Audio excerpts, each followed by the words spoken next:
እጄ የግሌን ነገር እሱ ላይ ማንጸባረቅ ከሆነ ሌላ ሰውም መጥቶ የግሉን እሱ ላይ የሚያንጸባርቅ ከሆነ እህቴም መተነስታ እሱ ላይ የምታንጸባርቅ ከሆነ ልጁ አይምሮ ስለሚበታተን ሩታን ብትሆን አይምሮዋ ስለሚበታተን ከዚህ ራሳችሁን አድምጡ። በቃ እናንተ ምን እንደሚሰማ ውስጣችሁ ምን ፍላጎት ምን እንዳለው ራሳችሁን አድምጡና ተነጋገሩ። ከዛ ባለፈ ደግሞ ከራሳችሁ ጋር ሆናችሁ ጊዜ ወስዳችሁ ራሳችሁ ነው ብያቸው ነበር። እና እኔ ላንቺ ምልሽ ነገር ምንድነው አሁን እኔ ለምን ፍቅር ያዘሽ ወይ ደግሞ ለምን ገለሱ ጥሩ ስሜት ተሰማሽ ማለት በፍጹም ማልችል ጉዳይ ነው። ምክንያቱም ሰው ፈልገሽ አይደለም ጥሩ ስሜት የሚሰማሽ ወይ ደግሞ ፈልገሽ አይደለም ፍቅር የሚይዝሽ ከሱ ጋር። ግን እኔ ያልኩኝ ያለሁት አሁን እሱ ላንቺ ስሜት አለው ወይ ገብቶሻል አይደለም? አሁን አንቺ ሴት ልጅ ነሽ እንግዲህ አሁን እህቶች አሉኝ እህት አለችኝ ገብቶሻል አይደለም? ምን አይነት ስሜት ማለት ነገ ላይ ይህንን ነገር አንቺ ላይ ስላለመፈጠሩ ምን ዋስትና አለሽ? ከዛም ባለፈ ደግሞ እሱ ለሩታ ያላት ፍቅር ሙሉ ለሙሉ ጨርሷል ማለት እንችላለን ወይ?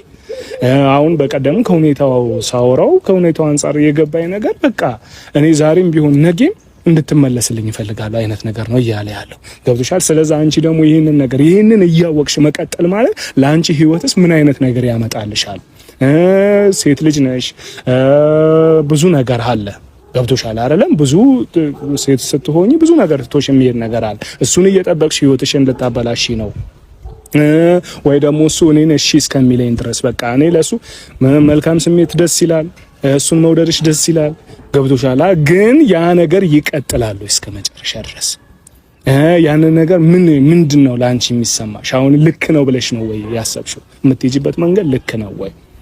አሁን እኔ ጥፋት አይችብሽ አይደለም ይሄንን እምልሽ እኮ ገብቶሻል። ጥፋት አላየሁብሽም ወይ አብርሽን የሆነ ነገር ስታደርጊ አላየሁም ወይ ሩታን የሆነ ነገር ስታደርጊ አላየሁም። ግን አሁን ላይ ያላችሁ የሆነ አብራችሁ እያየዋችሁ ስለሆነ ያንን ነገር ግልጽ እንዲሆን ስለፈለኩኝ ነው። ምንድነው አብሬው ከሱ ጋር እኔ ፍቅር ይዞኛል፣ በቃ ከሱ ጋር አብሬ መኖር እፈልጋለሁ፣ መቀጠል እፈልጋለሁ ካልሽስ እሱ ያንን ስሜት አለው ወይ? ያንን ስሜት ላንቺ ያንጸባርቃል ገብቶሻል አይደለም? ስለዚህ አንቺ እንደ ሴት ልጅ ምንድነው የሚሰማሽ ነው?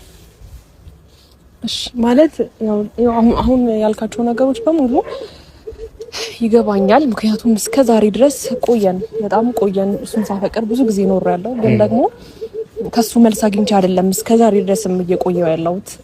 ግን ደግሞ ትቼ እንዳልተወው ወይም ደግሞ ነገሩን እሱ ትቶት አብረን እንዳንቀጥል የሚያደርገን ብዙ እንትኖች አሉ፣ ብዙ መሰናክሎች አሉና ያን መሰናክል ማለፍ እንዳለብኝ ነው የሚሰማኝ። ምክንያቱም እኔ በህይወቴ ላይ ብዙ ነገር አሳልፌ እዚህ ስለመጣሁኝ አሁንም ይሄን ነገር አልፌ እመጣለሁ ብዬ ነው ያሰብኩት። እንዳልከውን ግን በሱ በኩል የሚሰማውን ስሜት አይቼ አይደለም ማለት አንዳንድ ጊዜ ቆርጣለሁ ብዬ ራሴ ከሱ ጋር መለያየትን ወስኜ ምናምን ግን ደግሞ ከትንሽ ጊዜ በኋላ እንደማስፈልገው ታስፈልግኛለሽ ከጎኔ ሁኚ ብሎ ደግሞ ተመልሶ ይመጣል እና ያንን ነገር ሳይ ደግሞ እሱ ተጎድቶ የሆነ አዝኖ እንደ ወንድ ልጅ ከፍቶት ማየት አልፈልግም። ሁሌ እሱ ሲደሰት በቤተሰቦቹ ደስተኛ ሆኖ በኑሮ ደስተኛ ሆኖ ማየት ስለምፈልግ ነው በዚህ ልክ የራሴን ነገር ትቼ ወደ ኋላ አድርጌ እሱን ያስቀደምኩትና እስካሁንም ከሱ ያን ያህል አጥጋቢ መልስ ወይም ደግሞ እኔ እንደዚህ ለመሆንበት ምክንያት እሱ በቂ ነገር ሰጥቶኝ ሳይሆን በቃ እኔ 75% የሆነ ነገር ባሳየው እሱ 25% ነው እያሳየኝ ያለውና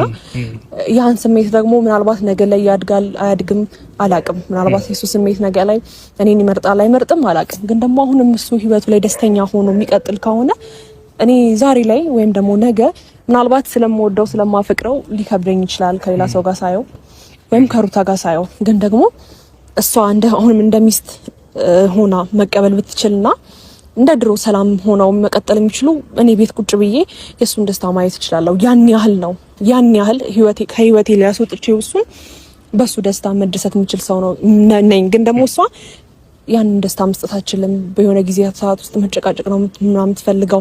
እኔ ደግሞ ያን ነገር ሲሆን ደስታ ልሰጠው ፈልጋለሁ። በቃ በህይወቱ ደስተኛ እንዲሆን መኖርን እንዲፈልገው እንዲጓጓለት ማድረግ ስለምፈልግ ነው በዚህ ልክ ነገሮችን አልፌ እሱን የምወደውም የማከብረውም የማፈቅረውም ያን ያህል ነው። እስቲል አሁን እንኳን አንተ ስታገኘኝ በጣም ብዙ ስሜት ነው የተሰማኝ ከምልህ በላይ ይሄ ነው ብዬ ከምነግርህ በላይ። ምክንያቱም ገና በስልክ እንኳን ስታወራኝ ንግግርህ ያስታውቃልና እንዴት ነው በቃ ሻይ ቡና እያልን ብናወራ ደስ ይለኝ ነበረ ቃልኛ ከሆንክ ማለት ነው። ከዚህም በኋላ ስለሱ ብዙ ማማክርህ ነገር አለ። ምክንያቱም በሱ በኩል ማቀው እኔ አቤልና ብሩክ ነው። ከቤተሰቡ ደግሞ ሌሎቹን ቡዜንም ሆነ ሌሎቹን በሚዲያ ነው እንጂ በአካል አላቃቸውም እና በእውነት ይሄን ነገር በስነ ስርዓት ስላወራኸኝ በጣም አመሰግናለሁ። የተሰማኝ ስሜት ግን ያ ነው።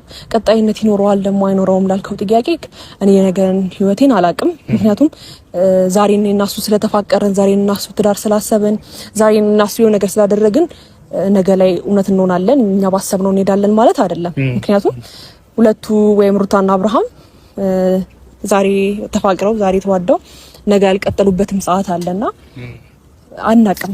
የዛሬ የነገን ህይወቴ ባላቅም ዛሬ ግን እየኖርኩ ነው፣ እግዚአብሔር ይመስገን። እሱን እያየው እሱን ደስተኛ እየሆንኩኝ እየኖርኩ ነው ያለሁትና ለዛ ነው በዚህ ልክ መስመሮችን አልፌ እሱ ወደ ኋላ እያለ እኔ ግን ነገሮችን እያስቀደምኩኝ እሱን የሚያስደስት ነገር ብቻ እያደረግኩ ያለሁት ስለምወደውና ስለማፈቅረው ብቻ ነው። ይሄን ነገር ደግሞ ደፍሬ የምነግርህ ያው ሚዲያ ላይም ብዙ ጊዜ ስናገር ስለምታውቀው ነው እንጂ አሁን በዚያ አንደበቴ ይሄን ነገር ባልልህ ደስ ይለኝ ነበር።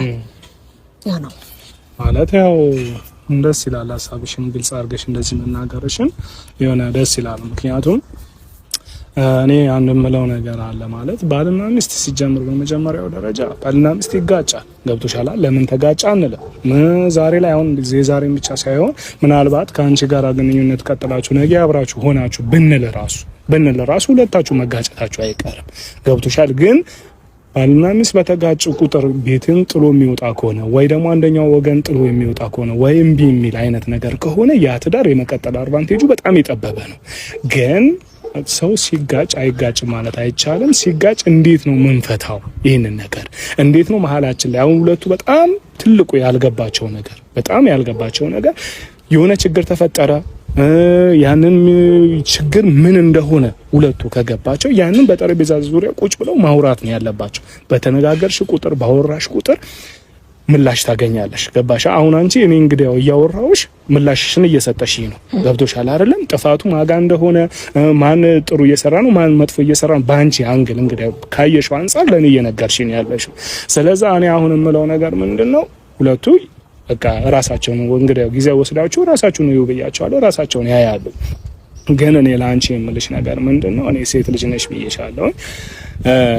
ህይወት አንዳንድ ጊዜ እኛ ምንድነው እኛ በጠበቅነው ሳይሆን እሷ በመረጠችው መንገድ ትወስድሻለች። ገብቶሻል? ምናልባት አሁን አብርሽን አገኛለሁ ብለሽ አስበሽ ላይሆን ይችላል በህይወትሽ፣ ወይ ከነሱ እገናኛለሁ ብለሽ አስበሽ ላይሆን ይችላል። ግን ህይወት እዚህ ድረስ መርታ አምጥታሻለች። መርታ እዚህ ድረስ ስታመጣሽ ግን ህይወትን እንዴት ነው መቀጥላት? ይቺ ህይወት ለኔ ልክ ናት ወይ? የሚሄድበት መንገድ ልክ ነው ወይ? ገብቶሻል አይደለም? አንዳንድ ጊዜ ምን አለ መሰለሽ እኛ ሰዎች ብዙ ጊዜ ጥፋት እናጠፋለን። ጥፋት ስናጠፋ እንዴት ነው የምንቀጥለው? ተረዳሽኛ አይደለም? ያንን ጥፋት ማረም ነው ያለብኝ ወይንስ በጥፋት ላይ ሌላ ጥፋት መስራት አለብኝ ነው?